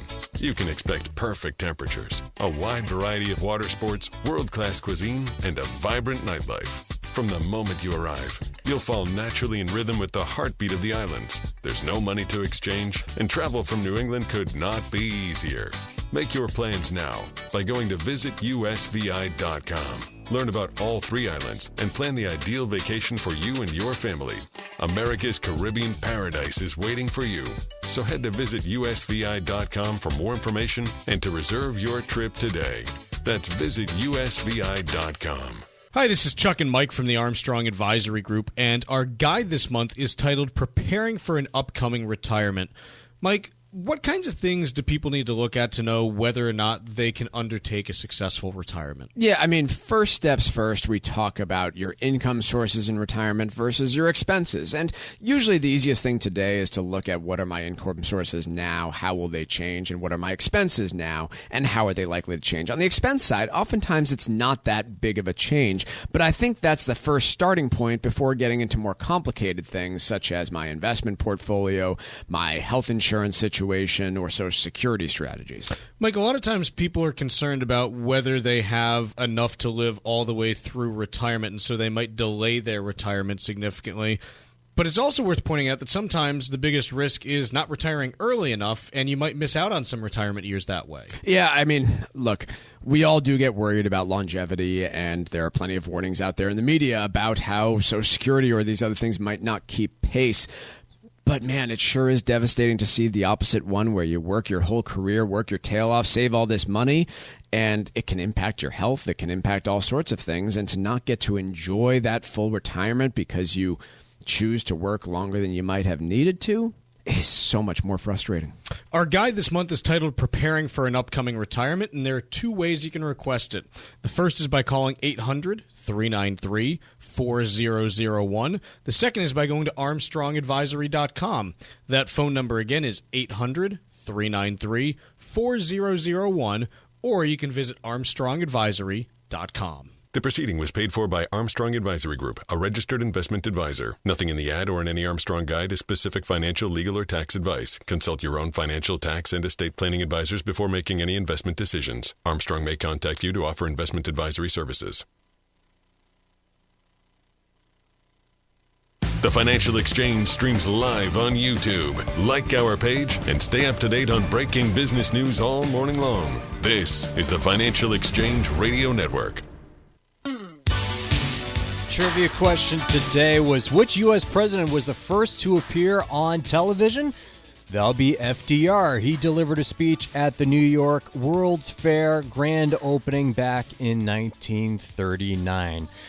Winner today was Norman from Portland, Maine, taking home our Financial Exchange Show t-shirt. And Norman is also registered to win a $100 gift card to Applebee's, which we'll give away on Friday's show. And trivia is brought to you by Applebee's. Choose from a variety of half-priced late-night appetizers after 9 p.m.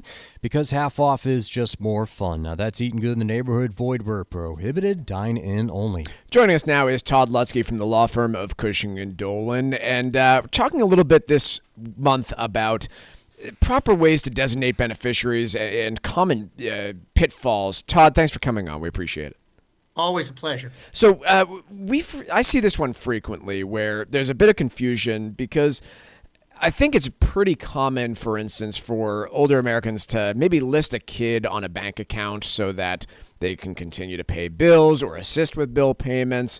And I'm wondering, on different types of assets, are there significant downsides to listing a child as an owner of those assets rather than a beneficiary? Like for a bank account, it seems pretty harmless to me, but am I misjudging it? Yeah, I think you, like many others, it could be a misjudgment. I mean, they think it's easy, feels good, it's simple, it doesn't cost much, and it will ultimately avoid probate. So you're right on all of those fronts. But in reality, who you leave your assets to matters.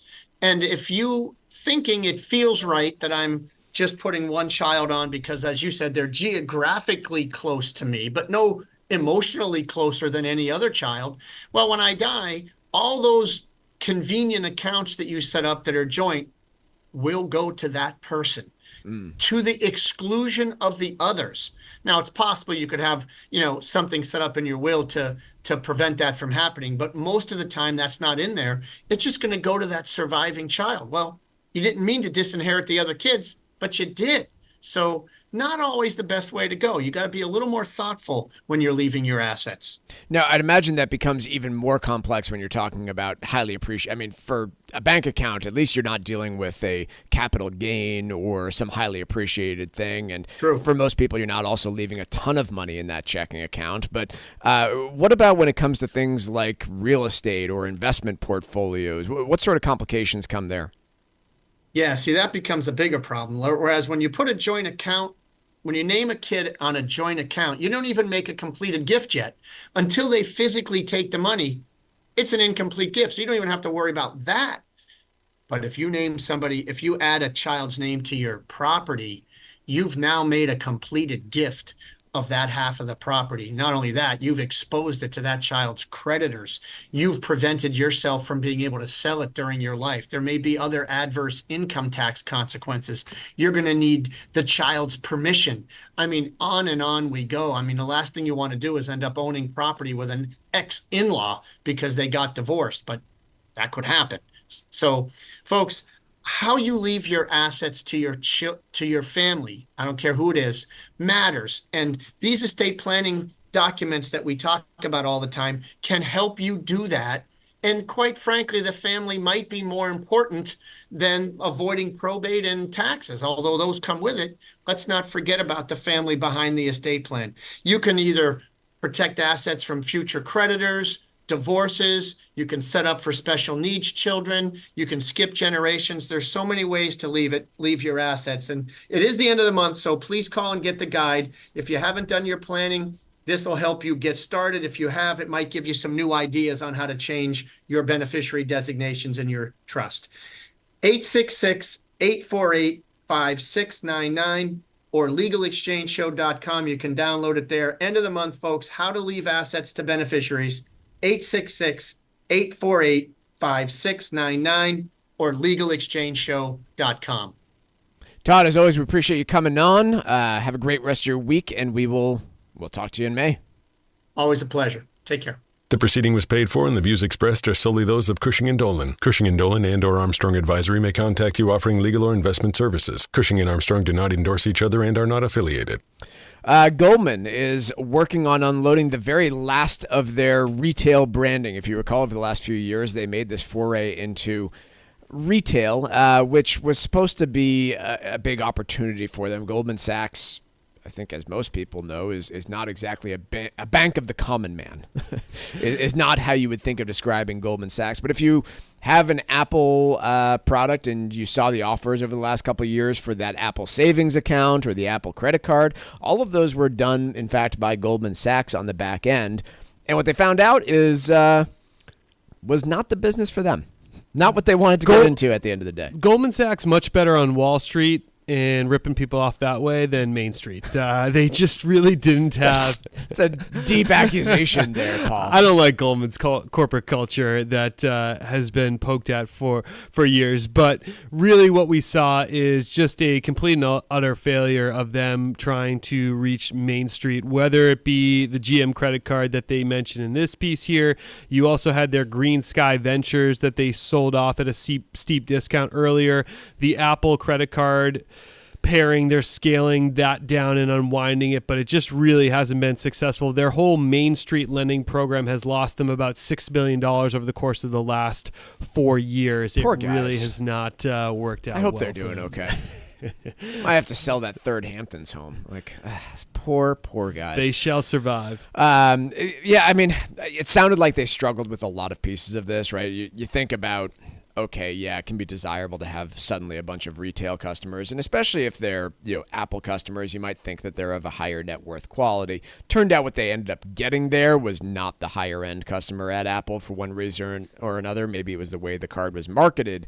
But then the service following on that was, I guess, again, pretty complex. Like when you issue a credit card, not only do you have to be available to lend the money, but you also have to service the credit card holder. And Goldman, from what I understand, just had no experience in how to deal with that. Like setting up a call center to handle credit cards is a very new type of business for Goldman Sachs investment bankers. So this was a pretty, we sometimes talk about failures in the context of those that are going to ruin the company, like Zillow nearly did with their algorithm, with their algorithms that convinced them to buy a bunch of houses and nearly literally sank the company.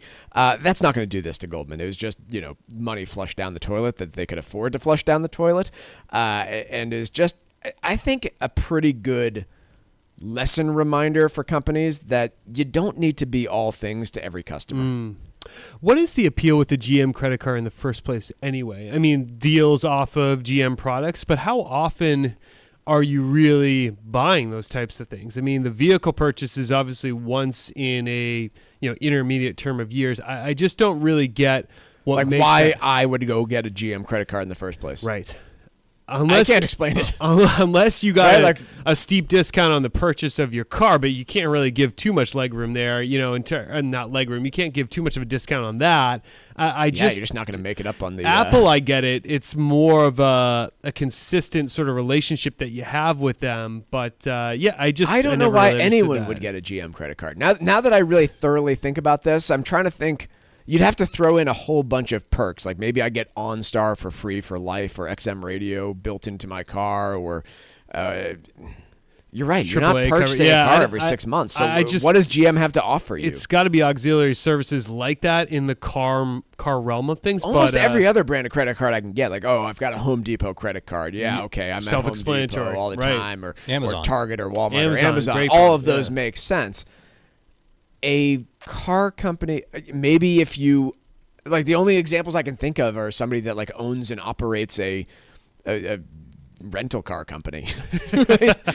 And there's just not enough of those to make a profit margin on this. So not surprised that Goldman's unwinding this one. Let's go ahead and take a quick break here. When we come back, lot of really good stories for Stack Roulette. So we've got our pickings here on Stack Roulette. We're going to take a quick break. We'll have a full market update and Stack Roulette next on the Financial Exchange.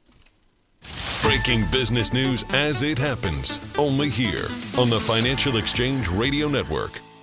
Millions of Americans are preparing for retirement, and if you're one of them, making sure you have a solid plan is the key to enjoying your later years. Hi, this is Mike Armstrong from the Armstrong Advisory Group, and I'd like to ask you two simple questions. Can you retire, and should you retire? Our new guide is called Preparing for an Upcoming Retirement, and in it, we'll discuss strategies that can help you answer these questions and others so that you can make the right decision for you and your family. There are many different elements to a sound retirement plan, including knowing how much income you'll need to live comfortably, when to take Social Security benefits, and understanding what financial risks might be worth taking. Get your free copy of our new guide, Preparing for an Upcoming Retirement, by calling 800-393-4001, 800-393-4001, or you can request the guide at armstrongadvisory.com. The proceeding was paid for by Armstrong Advisory Group, a registered investment advisor. Nothing in the ad or in any Armstrong guide is specific financial, legal, or tax advice. Consult your own financial, tax, and estate planning advisors before making any investment decisions. Armstrong may contact you to offer investment advisory services. To be engaged, you must feel included and valued. The DAV Department of Massachusetts nurtures a culture where inclusiveness is a reflex, not an initiative, where there's a deep sense of pride, passion, and belonging that is unified in our shared commitment, dedication, and patriotism for our country. We know through experience that different ideas, perspectives, and backgrounds create a stronger and more creative organization that delivers better results for the veterans and families we strive to assist. For more information, visit davma.org. Beneficiary planning and asset protection go hand in hand, but leaving everything to your kids can be problematic. Call Cushing & Dolan at 866-848-5699 and get their new guide called How to Leave Assets to Your Beneficiaries. Don't leave your future or your children's future to chance. Call 866-848-5699 or request it online from our website, LegalExchangeShow.com. The proceeding was paid for and the views expressed are solely those of Cushing & Dolan. Cushing & Dolan and or Armstrong Advisory may contact you offering legal or investment services. Cushing & Dolan and Armstrong Advisory do not endorse each other and are not affiliated. The U.S. Virgin Islands is St. Croix, St. Thomas, and St. John. Visit one or all three and enjoy the vacation of a lifetime. Each island is special in its own unique way. So whether you want the heritage of St. Croix, the pristine beaches of St. Thomas, or the calm and relaxation of St. John, the U.S. Virgin Islands is one of the top vacation spots to visit in the Caribbean. You can expect perfect temperatures, a wide variety of water sports, world-class cuisine, and a vibrant nightlife. From the moment you arrive, you'll fall naturally in rhythm with the heartbeat of the islands. There's no money to exchange, and travel from New England could not be easier. Make your plans now by going to visitusvi.com. Learn about all three islands and plan the ideal vacation for you and your family. America's Caribbean paradise is waiting for you. So head to visitusvi.com for more information and to reserve your trip today. That's visitusvi.com. Building a solid financial strategy is a core element to enjoying your retirement years. That's why you need advice that you can count on. At the Armstrong Advisory Group, we understand the challenges of positioning your assets to help you maintain your wealth over time. Our goal is to offer advice that is both suitable and in your best interest. When you hire one of us, you hire all of us so you can be comfortable knowing that every advisor in our firm is dedicated to helping you create a realistic plan for your later years. Visit us today at armstrongadvisory.com and sign up for a free, no-obligation planning session. Click the Get Started button at the top right corner of the homepage, and you can select the day and time that works best for you. Go to armstrongadvisory.com and let us help you secure your financial future. That's armstrongadvisory.com. The proceeding was paid for by Armstrong Advisory Group, a registered investment advisor. Nothing in the ad or in any Armstrong guide is specific financial, legal, or tax advice. Consult your own financial, tax, and estate planning advisors before making any investment decisions. Armstrong may contact you to offer investment advisory services. Miss any of the show? Catch up at your convenience by visiting financialexchangeshow.com and clicking the on-demand icon where you'll find all of our interviews and full shows. This is your home for the latest business and financial news in New England and around the country. This is the Financial Exchange Radio Network.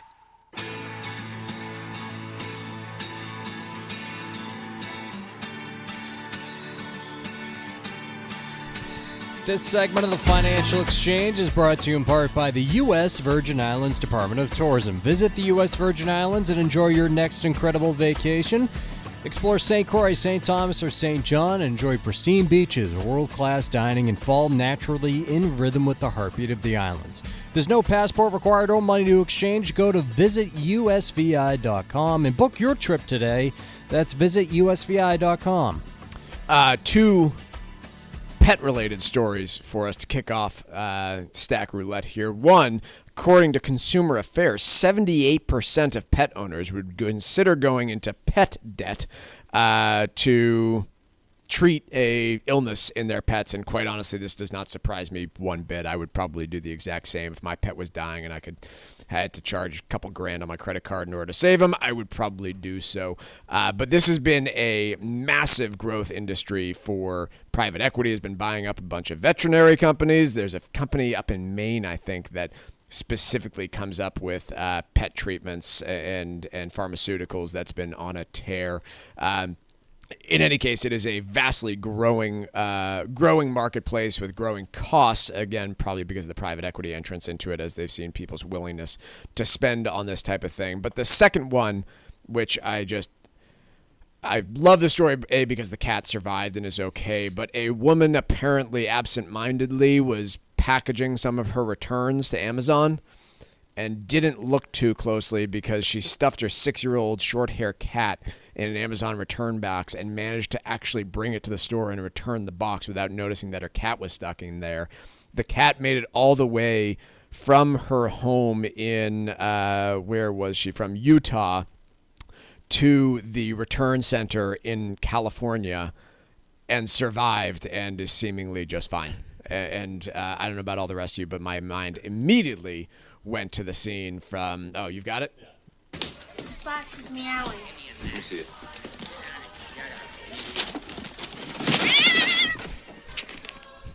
She wrapped up her cat. Take it in the kitchen and open it up. And we'll have a cat running around the house. You can't leave it in the box. Why would somebody wrap up a cat in a box? So that's my mind. That sounds like went, direct but, audio footage from the Amazon facility. Yeah, Sure I think it might have. Just let it out. We can't have a cat Chevy around Chase has had some tough times, so he's working at the Amazon facility now. But yeah, good news story that the cat survived, and I don't know.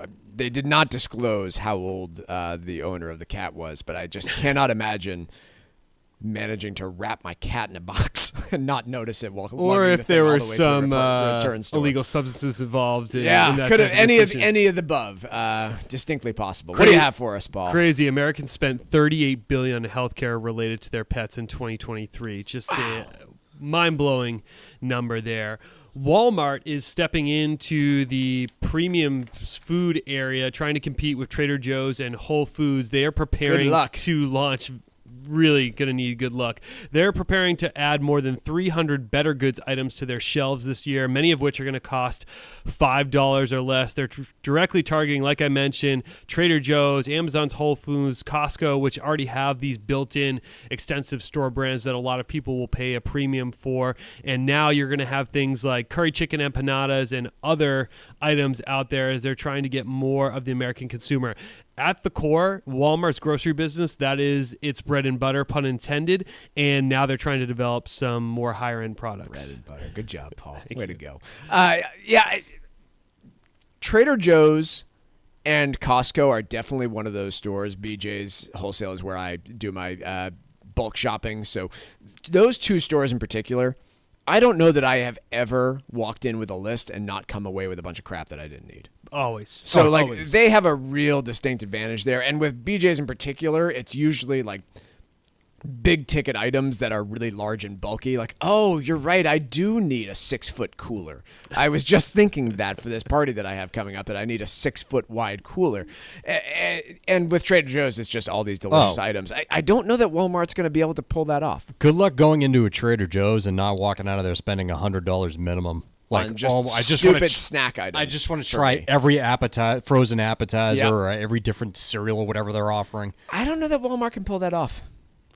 Where Trader Joe's does that, by the way, is the reason that they are so successful on that is because they just don't have the same requirements from their suppliers that larger grocery chains do. There was a piece on this a while ago where they're just kind of willing to take a few more risks than your Kroger's or Walmart's out there, where they say, yeah, I know you're a newer supplier and You might not have the exact track record we're looking for or compliance with these health code rules that we're looking for, but we'll go with it to get this cool product that you have. And to that end, I think they've been tied to a lot more in the way of recalls on their products than their competitors. And Walmart ain't going to do that. They're going to have to go develop this stuff in-house and make it themselves would be my guess, whereas Trader Joe's just goes down the list in terms of suppliers. We talk about sticking to your core competency, and really, that's not Walmart's core competency. And they're trying to make it more affordable, but to have the quality that a Trader Joe's have, just with the size and scale that Walmart operates at, you go into it a little bit skeptical, at least. I hate going to Trader Joe's, by the way. Like, I love all the food there, but like, again, I'll go in with this list of items. They won't have half of them. Yeah. Because, they're out of any sort of fish that day. But then I end up with a bunch of stuff that I don't need and then still have to go to another grocery store. It's always the supplementary store. And they're so nice. Yeah. What are they pumping into the air there? Every single Trader Joe's employee that I've ever met has this smile on their face that just makes me I can't fathom why they're so happy. I have heard that they do a very good job of retaining employees, promoting them, and paying them reasonably well in the space. Oh, that's all you got to do? That's it.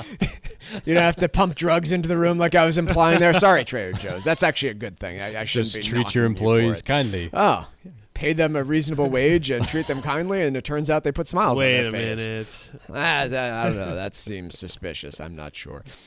New rule going into place this year. You should talk to your employer about it, because if you pay off a student loan, your employer can now take a look at that payoff of the student loan and use that to calculate the match on your 401k. I don't think I explained that very well, but a lot of employers, if you put 10% of your salary into your 401k, they will match 3%. And that's the only way to get that 3% from the employer, is putting the money into the 401k. Now, the rules say if I pay $10,000 towards my student loan, I can use that same formula to calculate how much I would put into your 401k on your behalf. It's going to be complicated. It's going to be cumbersome because there's no direct link between the employer and your student loan. So I have no idea how this is going to happen, but some employers have started taking people up on it. And if you're the employer, like, this is a great news scenario. You've got to think, like, if you're an employer, you probably care a lot more about your employee being in a good debt position than being retirement ready. Sure. Right? Like, if I'm just assuming the worst near out of term versus employers, long term. like, near term, this person paid off their debt. They're a bit less of a risk to me. Whereas, if they catch up on their retirement contributions, that's great, but not top of mind. Markets remain in negative territory. Dow, S&P, and NASDAQ all off by more than 0.7%, with the NASDAQ leading the way down. We'll have a full market recap tomorrow, and also Federal Reserve speaking tomorrow at 2 p.m. Have a great day, everybody.